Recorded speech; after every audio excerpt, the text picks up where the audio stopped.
Перед началом обсуждения вопросов повестки Владимир Сластенин положительно отметил документальный фильм телерадиокомпании «Магаз», посвященный строительству водозабора на реке Аса. Очень хороший фильм, практически почти на час.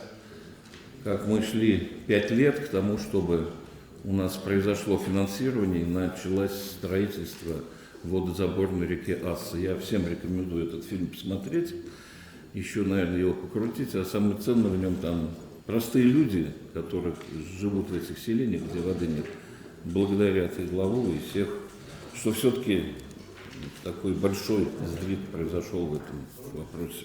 Первым и основным вопросом совещания стала реализация национальных проектов и федеральных программ. Согласно последним данным, контрактация проведена на 4 миллиарда 139 миллионов рублей. Это 99,6% от общего объема средств. Что касается кассового исполнения, оно составляет 3 миллиарда 739 миллионов рублей. 90% от общего объема средств. А по мониторингу Минфина России кассовое исполнение 5 нацпроектов в Ингушетии вновь превышает среднее значение по стране. Национальный проект «Молодежь и дети» 98,4%, инфраструктура для жизни 92,6%, экология 100%, эффективная экономика 100%, туризм 79,2%. Следующим пунктом обсуждения стало исполнение предпринимателями требований федерального законодательства в сфере оборота маркированной продукции на территории республики. В Ингушетии наблюдается снижение числа зарегистрированных бизнесменов в государственной информационной системе мониторинга товарооборота. Даже те, кто еще зарегистрирован в системе ГИСМТ или не устанавливает специальную контрольно-кассовую технику, соответственно, не передают в ГИСМТ сведения о выводе товаров из оборота, или контрольно-кассовая техника установлена, но оборот товара ведется мимо кассы.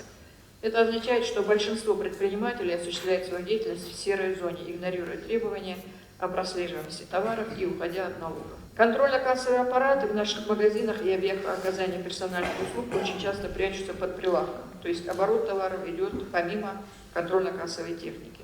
В этом году на недобросовестных предпринимателей наложено уже свыше 1 миллиона рублей штрафов. Сейчас власти проводят масштабную работу по легализации объектов налогообложения. В администрациях муниципальных образований созданы комиссии, цель которых – регистрация субъектов малого и среднего предпринимательства и выявление неформальной занятости. Бизнесменам готовы оказать помощь при регистрации в системе мониторинга товарооборота. Как происходит регистрация в системе, чтобы было понимание? Точка, которая реализует продукт, она забирает данные ИПшника или юрлица, пробивает их в программе, и вот это лицо становится следующим звеном в этой программе. То есть регистрация происходит вот так. Сам человек заходить туда что-то должен, специально такого нет. Это цепочка операций, и вот он появляется. Важной темой стала реализация пилотной программы устойчивого экономического развития предприятий энергетики и ЖКХ в регионе. Республика усиляет работу в этом направлении. Благодаря деятельности ГУП «Единый оператор» за 2 года в Ингушетии появились возможности для более эффективного управления ресурсами и мониторинга состояния инфраструктуры. Сейчас в регионе наблюдается своевременное реагирование на аварийные ситуации. Что тоже важно, отмечается повышение собираемости платежей за предоставленные коммунальные услуги. От себя дал поручение направить информацию в разрезе по месяцам за год, начиная с 1 января текущего года и по 1 ноября текущего года.